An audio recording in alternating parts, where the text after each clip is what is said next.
Hello बच्चों, स्वागत है आपका आपके अपने YouTube channel HD Rao science classes में। दोस्तों, आज हम लोग आपसे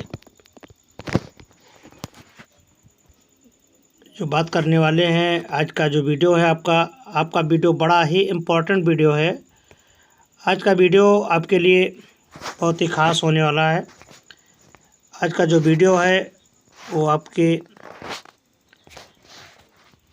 कक्षा 12 से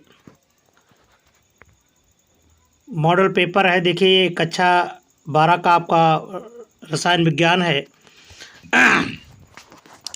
रसायन विज्ञान 2022 इसमें आपको दिखाई दे रहा है। ये देखिए 2022 का आज ये जो यूपी बोर्ड का रसायन विज्ञान कक्षा 12 का रसायन विज्ञान का जो प्रश्न पत्र है 2022 का, उसको आज सॉल्व किया गया है।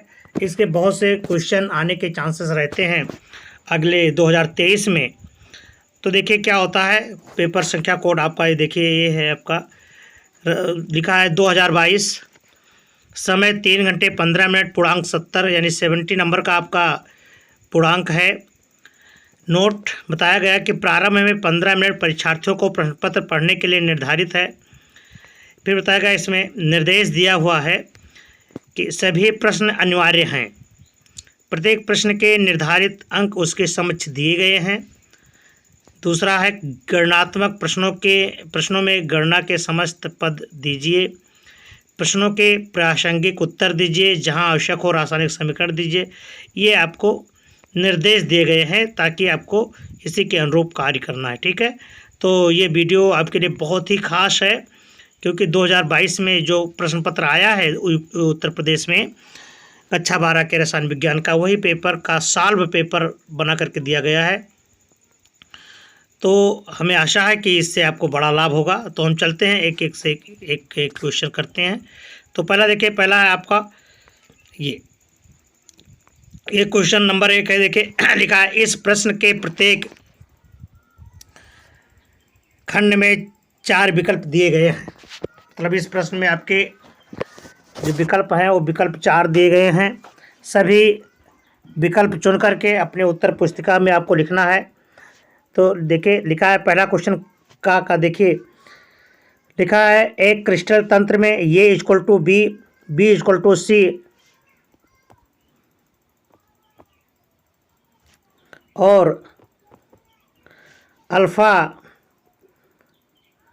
Equal to beta, beta equal to gamma, gamma not equal to 90 degree पर है, मैंने 90 अंश का है। वह तंत्र है, वह तंत्र आपको बताना है कि वह तंत्र क्या है। इसमें से आपको 4 ऑप्शन दिए हुए हैं। ऑप्शन आपके चारों इस तरह से हैं। ये देखिए चारों ऑप्शन आपको दिए हुए हैं। इन चारों ऑप्शनों में से आपको टिक करना है कि कौन सा ऑप्शन सही है। ठीक है, तो ये टिक आप करेंगे। ये तो कहने का मतलब ये है कि ये आपका पहला क्वेश्चन है।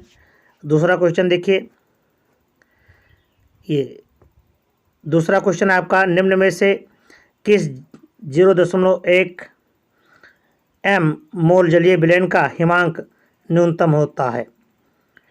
तो इसका भी आंसर आप देखिए। अगला क्वेश्चन देखिए, वेग स्थिरांक ताप बढ़ाने पर बढ़ेगा घटेगा अपरिवर्तित रहेगा। ये देखिए अगला क्वेश्चन है आपका निम्न में से कौन मोनोसैकेराइड्स है। आपको मोनोसैकेराइड्स को टिक करना है।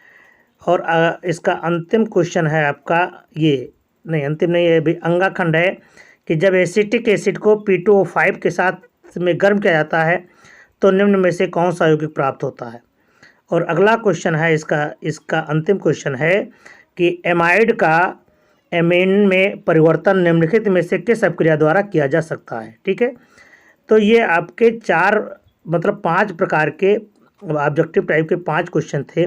इसमें आपको एक एक नंबर मिलेगा। ठीक है, तो इसका अब आंसर देखिए क्या होता है। पहले का आंसर तो आपका यह है। देखिए इसमें जितने भी आपके घनीय, द्विसमलाम, विषमलाम, षष्ठकोणीय, त्रिसना, ये सब जो संरचनाएं हैं वो आपको दिया गया है। ठीक है, इसको आप पढ़ करके, मतलब उसमें तो यही आया था, अब और भी क्वेश्चन आएगा आपका तो ये आंसर क्लियर कर देगा। ठीक है, ये आपको क्रम याद रखना है। ठीक है, ये देखिए अच्छे कोण का उदाहरण है। उदाहरण क्या है, अच्छी दूरी क्या है, तो ये आपको याद रखना है। ठीक है। तो इसको अगर आप याद रखेंगे तो आपको जो इस तरह से क्वेश्चन दिए जाएंगे तो इसका आप सॉल्व निकाल सकते हैं, ठीक है। चलिए अब हम चलते हैं अगले क्वेश्चन की तरफ।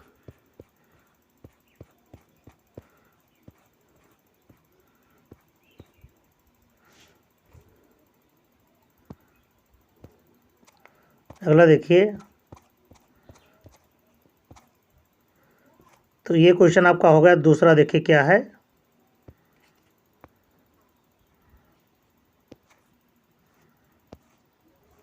जी कह रहा है, क्वेश्चन है निम्न में से 0.1 जलीय विलयन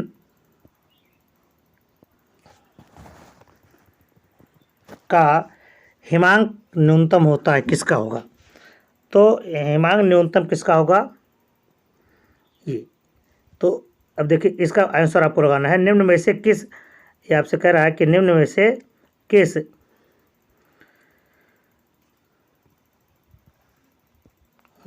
जलीय विलयन का हिमांक न्यूनतम होता है, ठीक है। तो ये अब आपको टिक करना है कि इसमें से कौन सा आपका न्यूनतम होगा।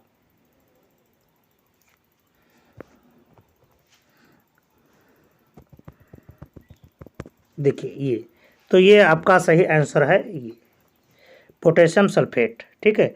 पोटेशियम सल्फेट के 0.1 मोल जलीय विलयन का हिमांक न्यूनतम होता है, ठीक है। सही है ना। चलिए अब अगले क्वेश्चन की तरफ बढ़ते हैं। अगला क्वेश्चन देखिए आपका ये है कि वेग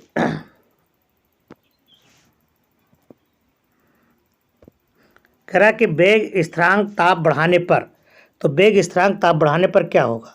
तो वेग स्थिरांक ताप बढ़ाने पर बढ़ेगा, ये कन्फर्म है।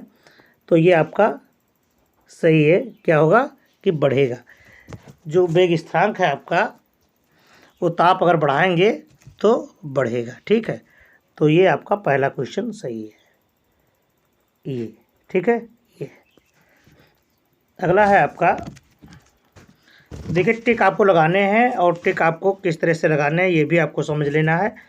क्योंकि आप जो इंटरमीडिएट के लड़के हैं जो हमारे नए हैं, वो पहली बार परीक्षा दे रहे हैं। क्योंकि 10 में तो उनका प्रमोट हो गया था, 10 में प्रमोशन के चक्कर में थे। अब देखिए यहाँ पर इंटरमीडिएट के जो आपके हैं उसको आपको एग्ज़ाम देना होगा, ठीक है। चलिए देखिए अगला क्या है, अगले क्वेश्चन की तरफ बढ़ते हैं हम लोग।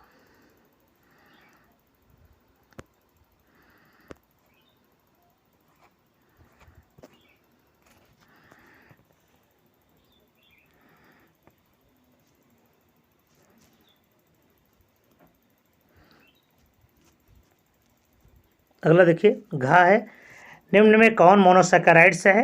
तो मोनोसैकेराइड्स आपको छांटने हैं। तो लैक्टोज, स्टार्च, माल्टोज और फ्रक्टोज। तो आपका मोनोसैकेराइड्स कौन है इसमें, इसमें है आपका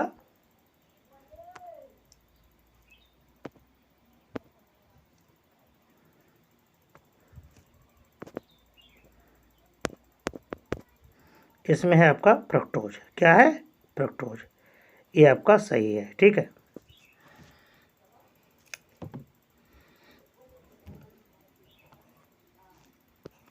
ये सही है आपका फ्रक्टोज आपका क्या है, मोनोसैकेराइड्स है। ये आपका फ्रक्टोज जो है ये कैसा है, ये आपका मोनोसैकेराइड्स है, ठीक है। चलिए अगले क्वेश्चन की तरफ बढ़ते हैं।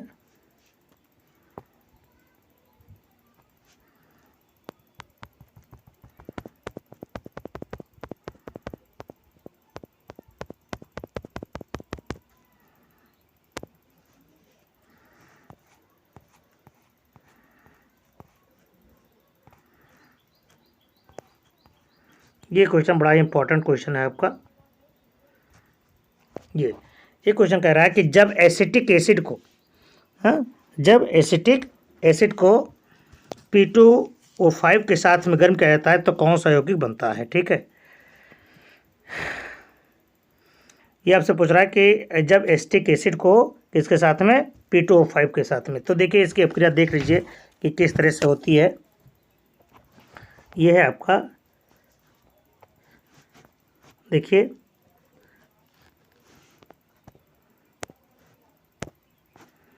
ये है आपका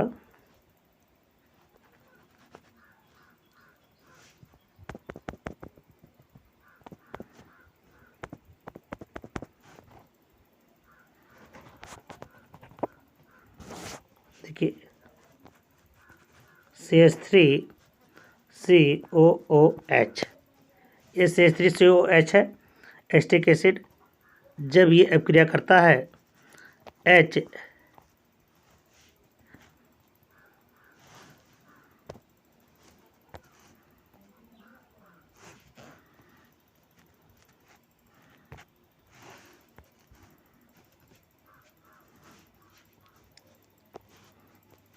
किससे अपक्रिया करता है H वो CH3 से, ठीक है। यानी CH3 से जब ये क्या करता है, एस्टिक एसिड से जब क्या करता है in the presence of P2O5, तो P2O5 के साथ में जब क्रिया करता है तो क्या बनता है, इसमें जल के एक मॉलिक्यूल निकल जाते हैं, ठीक है।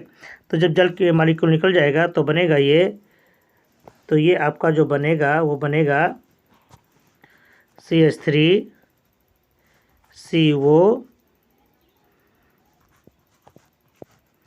ये COCH3, ठीक है। ये आपका बनेगा, क्या बनेगा, एस्टिक एनहाइड्राइड बनेगा, ठीक है।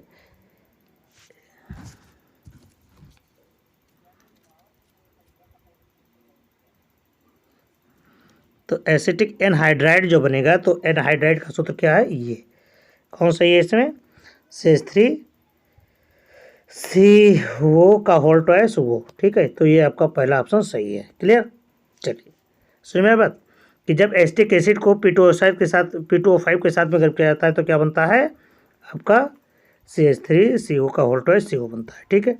चलिए अगले क्वेश्चन की तरफ हम लोग चलते हैं। अब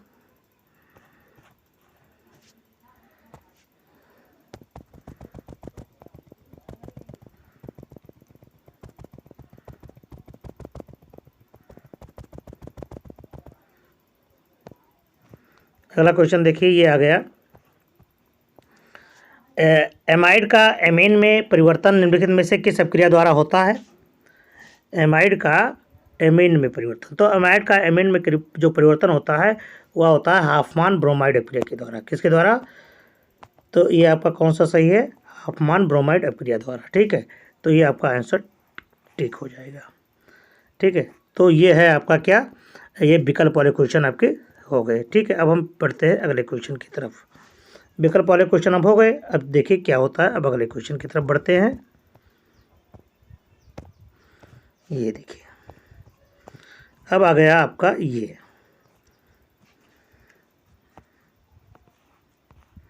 देखिए ये जो आपको ये दिखाया जा रहा है ये उसी का पैटर्न पर सेकंड मतलब इंग्लिश में है, तो हिंदी इंग्लिश दोनों पैटर्न के होते हैं, इसलिए ये आपको दिखाया जा रहा है।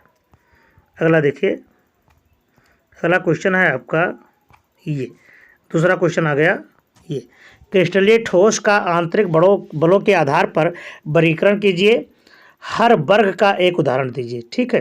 तो ये है आपका, तो इसमें आपको देखिए क्रिस्टलीय ठोसों के आधार पर अंतराणविक बलों की गणना करना है, तो इसके आपको 2 नंबर दिए जाएंगे। तो इसका आंसर देखिए ये आपका है क्रिस्टलीय ठोस। देखिए क्रिस्टलीय ठोस आपको बताया कि इसमें संरचना इकाई की एक निश्चित प्रकार की व्यवस्था रहती है, लेकिन आपको बताना है कि क्रिस्टलीय ठोसों के आधार पर वर्गीकरण करना है। तो क्रिस्टलीय ठोस के आधार पर आपको ये बताना है, ये चीज़, ये आपकी क्रिस्टलीय ठोस क्या हुआ है।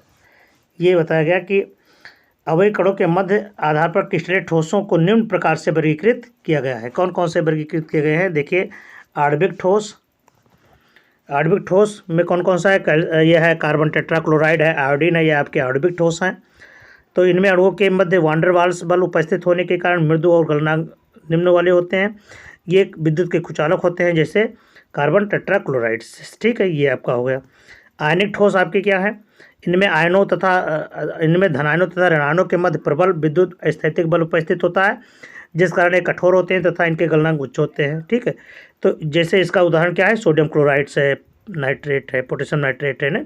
अब तीसरा कौन सा है, धात्विक ठोस, ये विद्युत के चालक अर्ध आघात वर्धनीय यानी चोट को सहन करने की क्षमता और तन्य होते हैं, है ना।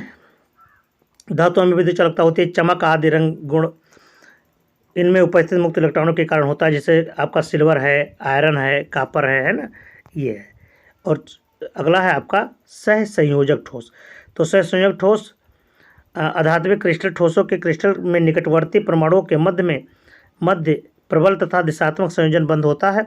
कौन कौन से उदाहरण है ये आपके है, हीरा है, सिलिकॉन है, कार्बाइड से, ग्रेफाइट से। क्लियर। तो ये आपके हो गए क्रिस्टलीय ठोस। तो किसके आधार पर हो गए ये आपके क्रिस्टलीय ठोसों के आधार पर। तो क्रिस्टलीय ठोसों के आधार पर जो ठोस हैं वो कितने प्रकार के, अंतराणविक बलों के आधार पर क्रिस्टलीय ठोस कितने प्रकार के हुए, 4 प्रकार के। कौन कौन से, आणविक ठोस, आयनिक ठोस, धात्विक ठोस और सहसंयोजक ठोस। देखिए यहाँ पर आपको बताया दिया गया है कि इस तरह से अगर क्वेश्चन पूछेगा तो आपको कोई इसमें घबराने की बात नहीं है, ये आप लिख देंगे और इसके एक एक उदाहरण जब देना, आणविक ठोस के, आयनिक ठोस के, धात्विक ठोस के और सहसंयोजक के आपको उदाहरण देना बहुत ज़रूरी है। ठीक है। जिस तरह से क्वेश्चन पूछा जा रहा है पॉइंट टू पॉइंट ही आंसर आपको देना होगा। आप ज़्यादा लिखेंगे लेकिन काम का नहीं रहेगा। ठीक है। तो जितना भी क्वेश्चन वो आपसे पूछा जाए उतने ही आप आंसर देंगे। अगला क्वेश्चन कह रहा है कि राउल्ट के नियम को परिभाषित कीजिए तथा उनकी सीमाएं दीजिए। क्लियर। तो राउल्ट के नियम को परिभाषित करना है, अर्थात राउल्ट के नियम की परिभाषा लिखना है और उनकी सीमाओं को आपको बताने हैं। तो देखिए ये है आपका राउल्ट का नियम। ठीक है। तो राउल्ट का नियम देखिए, राउल्ट का नियम और आपके ऑर्मन का नियम देखिए क्या होता है कि ये इस नियम के अनुसार अवाष्पशील विलेय पदार्थों के विलयनों में, देखिए ऐसे कर लीजिए, राउल्ट के नियम अवाष्पशील पदार्थों के विलयन के लिए वाष्प दाब का अपेक्षिक अवनमन गणितीय रूप से ये होता है। ठीक है, आपको याद रखने हैं। अब इसकी सीमाएं देखिए क्या है, इनकी सीमाएं, राउल्ट नियम की सीमाएं 4 हैं। राउल्ट नियम केवल अवाष्पशील विद्युत अपघट्टों के लिए तन्य आयनों पर लागू होता है। राउल्ट का नियम केवल उन अवाष्पशील पदार्थों के विलयनों पर लागू होता है जो विलायक के रासायनिक अभिक्रिया नहीं करते हैं, चूँकि विद्युत अपघट्ट के विलयन के वियोजित होती है, अतः इनके विलयनों पर राउल्ट का नियम लागू नहीं होता है। जो चौथा है, जो पदार्थ विलयन के संगुणन होते हैं उन पर ही राउल्ट का नियम उस पर लागू नहीं होता है। ठीक है। तो ये बात हो गई आपके राउल्ट का नियम। ठीक है। चलिए अगला देखिए, तो ये राउल्ट का नियम हो गया। इसी क्वेश्चन में एक और ये देखिए, इसमें कोलराउस के नियम को भी बताया गया था। इसमें गा खंड है, कोलराउस के नियम को आपको बताने हैं। इस नियम के अनुप्रयोग लिखिए। तो इनके भी आपको अनुप्रयोग लिखना है, किसका, कोलराउस के नियम का। तो कोलराउस का नियम आपका ये है कोलराउस का नियम। इस नियम के अनुसार अनंत तन्यता पर वियोजन पूर्ण होता है जो विद्युत अपघट्ट के तुल्यांकी चालकता में प्रत्येक स्थान पर अपना निश्चित योगदान देता है। ये देखिए। ठीक है। तो ये आपको याद रखने होंगे। ठीक है, ये राउल्ट का नियम है। ठीक है। और इसकी देखिए अनुप्रयोग देखिए, ये है आपके कोलराउस के नियम की सहायता से दुर्बल विद्युत अपघट्टों की अनंत तन्यता पर मौल्य चालकता ज्ञात की जा सकती है। जैसे एसिटिक एसिड जैसे दुर्बल विद्युत अपघट्ट की अनंत तन्यता पर मौल्य चालकता प्रबल विद्युत अपघट्टों व NaCl के विलयनों की तन्यता अनंत तन्यता पर मौल्य चालकताओं के कोलराउस नियम द्वारा परिभाषित की जाती है। ठीक है, ये है। समझ में आई बात। तो ये क्वेश्चन आपको याद कर लेने हैं और जैसे आपको ना आए तो आप इसको डाउनलोड कर लें या अपनी कॉपी पर इसको नोट कर लें। ठीक है। अगला है वास्तविक विलयन और कोलाइडी विलयन में क्या अंतर है। तो वास्तविक विलयन और कोलाइडी विलयन आपको बताने हैं और उसके नियम भी आपको बताने हैं। देखिए ये है आपका वास्तविक विलयन और कोलाइडी विलयन। तो वास्तविक विलयन और कोलाइडी विलयन क्या होते हैं ये समांगी विलयन होते हैं, ये विषमांगी होते हैं। कणों का आकार 0.1 mm से कम होता है, यहाँ पर देखिए 1000 से कम होता है, मतलब कहाँ तक होता है। टिंडल प्रभाव नहीं दर्शाता है और टिंडल प्रभाव दर्शाता है। विसरण तेजी से गति करता है, ये विसरण की गति धीमी होती है। कौन कौन से हैं, चीनी का जलीय विलयन और स्टार्च का जलीय विलयन। ठीक है। तो ये आपका वास्तविक विलयन और कोलाइडी विलयन में अंतर है। ठीक है। अब ये यहाँ पर भी ये बताया गया हुआ एक समांग है, ये विलायक है, इसका पॉइंट इतना से इतना होता है। ठीक है। तो 2 प्रकार के आंसर दिए गए हैं। अगला देखिए, अब वो क्वेश्चन खत्म हो गया, 2 क्वेश्चन, अब आ गए तीसरा क्वेश्चन। एक घनीय संरचना वाला यौगिक तत्व ये तथा बी से बना है। इनमें ये परमाणु घन के कोनों पर तथा बी परमाणु फलक केंद्र पर है। तो यौगिक का अणुसूत्र आपको, तो यौगिक का मतलब सूत्र आपको ज्ञात करना है कि इस तरह से इसका। तो देखिए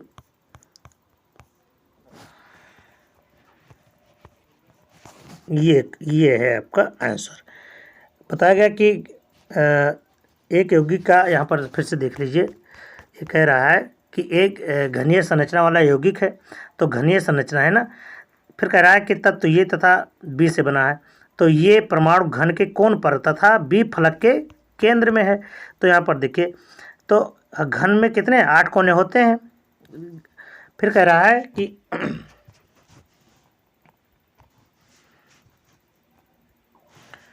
फिर कह रहा है इसमें घन में 8 कोने होते हैं। कितने? 8 कोने।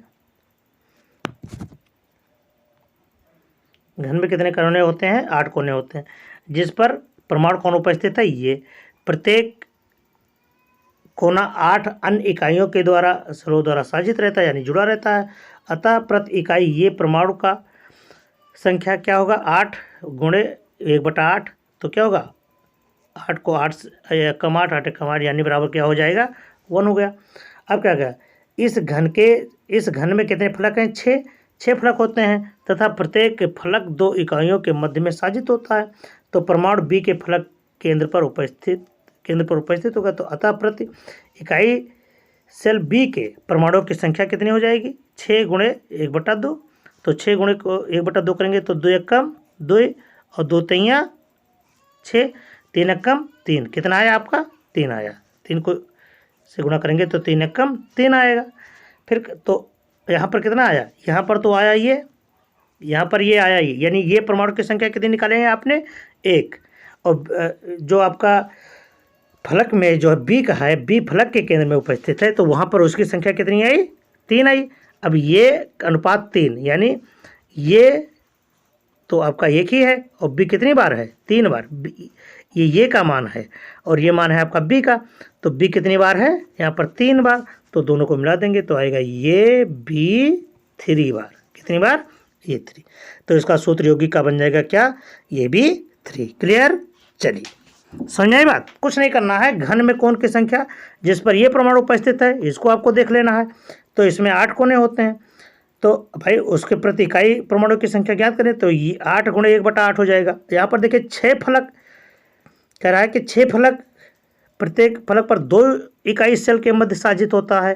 ठीक है, तो यहाँ पर 8 पर सेलों के द्वारा, यहाँ पर 2 पर, तो 6 को 1/2 से आप मल्टीप्लाई करते हैं तो क्या हो जाएगा?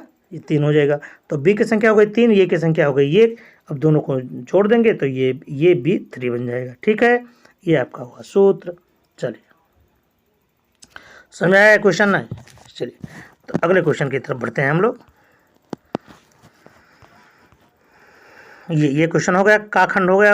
अब इसका देखिए खा खंड। देखिए खा खंड में कह रहा है कि निम्नलिखित उप संयोजन यौगिकों का IUPAC नाम। IUPAC नाम तो आप जानते हैं, international union of pure and applied chemistry. ये आपका IUPAC नाम होता है। नाम सभी के 2 होते हैं, एक लोकल नाम है, एक IUPAC नाम है। तो IUPAC नाम आपसे पूछ रहा है उप संयोजन यौगिक के।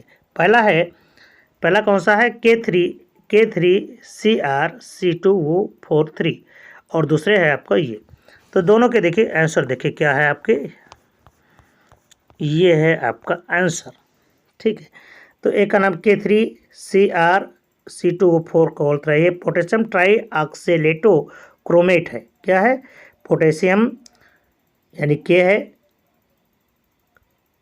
फिर क्या कह रहा है?